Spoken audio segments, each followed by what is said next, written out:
Elle est douce la terre. Hein. Là, alors, j'ai arrosé d'abord, c'est tout roux, ça fait un truc, ça se plante tout seul. Voilà. Et oui. Ah, il y a toujours une solution.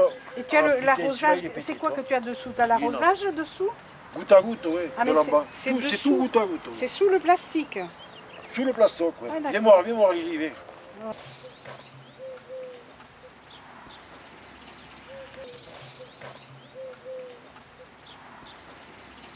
Au marché, il y en a 3. Ils prennent un de grisole, un de fronton qui est Montampi et un autre de Reignès qui est Clamès. C'est les 3 ici dans la région qui font de la tomate hors sol. Hors sol, c'est-à-dire en hydroponie, dans la flotte et avec les chimies. Et attends, ça fait quand même 10 mars là, hein, les premières. Hein. Que tu as planté? Ouais, ouais. J'en ai déjà 30 kilos de commandés. Elle sert à rien, ouais. Oui, bonjour Ninou. Bonjour Lily. Vous faites de la culture de légumes depuis quand? Depuis 2008, ça a commencé dans le champ, après on a fait la serre, 3e année dans la serre, cette année bio, comme à Paris. Voilà. Voilà. Et vous... Tomates, essentiellement, c'est le fort en tunnel, ensuite bon, aubergine et poivrons ici, et c'est tout. Et herbes aromatiques. Voilà. Celle-là, il fallait que j'en rajoute. Et ça pousse bien, donc en organique, pas de désherbage, arrosage goutte à goutte, écolo, enfin ça rentre dans le Grenelle de l'environnement, distribution, vente directe, sur place. Donc on a le marché à Merville que tu as donc filmé hier, on va voir. Le marché à Merville, c'est le mercredi, le mercredi matin. Ouais. Donc mercredi matin de 8h30 à... non, 8h30, 12h30. Bientôt les tomates, bon, tout va bien cette année, il y a eu un temps un peu mauvais, mais dans le tunnel tout a été protégé, il semble qu'on soit bien parti. Et ça doit représenter énormément de travail pour là on est à 3 mois de travail intensif, 3 mois de travail. Journalier, ouais, bon, en suivant ça comme des enfants. Ouais. Et vous faites ça tout seul? Vive la liberté. non, tout seul, après j'ai pas confiance. Moi, mes plantes, je les suis, je les regarde, je les arrose, je m'en occupe. Voilà. Il faut que ce soit bon. Oui, bon ça, comme en Italie.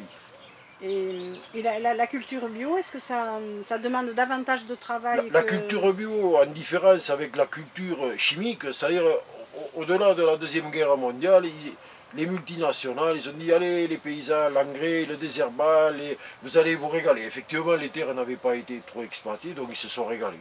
Par contre le chimique a tué complètement les terres. Donc on est passé à ce qu'on appelle du minéral à l'organique. L'organique c'est tout ce qui est naturel. Le purin d'ortie, le sang séché, la corne broyée, le guano, c'est-à-dire le caca des chauves-souris, etc. etc. Ça marche. C'est plus lent, ça pousse pas pareil, mais bon, c'est magnifique. Oui, mais c'est surtout aussi après la qualité, le goût qui doit être... Au niveau esthétique, déjà, ça se présente très bien, que ce soit au niveau des floraisons, que ce soit au niveau des poses des fruits, parce que c'est des fruits, c'est un arbre fruitier. Et au niveau goût, c'est nettement supérieur... Speriamo bene, speriamo che ce la caviamo, comme disait l'autre. Espérons qu'on s'en sorte dans le bon sens du terme. Je crois que c'est prometteur, de toute manière. C'est très joli et je souhaite un bon courage. Merci beaucoup. Il y a là, en bagage. Je suis content parce qu'il y a des larves. Moi, j'avais donc mis une quarantaine de coccinelles des fèves vers ici. Et là, depuis 2 jours, bon, les larves se développent, les coccinelles pondent et les pucerons crèvent. Tout va bien. Et les filles, plus de douche. De temps en temps. La douche est bien au savon noir parce que c'est exfoliant, ça ouvre les feuilles et ça les fait respirer. Ça les lave en quelque sorte. C'est comme nous, quand on prend une belle douche, on se sent mieux. Surtout des fesses, excusez-moi. En plus, Ninou, vous faites aussi de la culture, ce qu'on appelle de plein champ. Qu'est-ce que vous cultivez? Oui, bon, c'est la culture à l'extérieur. Moi, cette année, j'ai un peu attendu vu le climat. Et bon, il va y avoir concombre, il va y avoir piment mexicain, courge, salade, enfin tous les légumes de saison, un peu de blettes, etc. D'autres tomates, on va essayer de trouver des variétés anciennes. Là, j'ai pas eu trop le temps, je me suis occupé de ça. Et que des choses de saison, et le tout sera géré de la même manière, goutte à goutte, etc. Et pas de désherbant, puisqu'il y a une fraise motoculteur qui est prévue pour décaniller l'herbe au fur et à mesure qu'elle pousse. Espérons que le climat soit, comme on dit en Italie, mito. Mito, ça veut dire un bon climat pour sortir dans des choses sympas au mois de juillet, au mois d'août. Et avant l'hiver, vous aviez fait aussi quelques fèves. Ah, les fèves, c'est un vieux légume de pauvre qui devient un légume de riche, qui cette année sont excellentes, sont derrière ici. Ça, on les sème en octobre. Cette année, j'ai eu de la chance. Elles ont traversé la gelée parce qu'elles se sont recouvertes de neige, ça a fait glou, glou, glou. Voilà. Et c'est très très bien.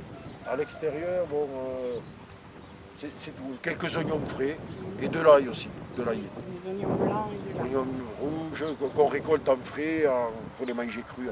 Eh bien, vu votre passion, ça donne envie de venir acheter les légumes chez Ninou. Oh, c'est gentil. Combien je dois vous donner pour la publicité?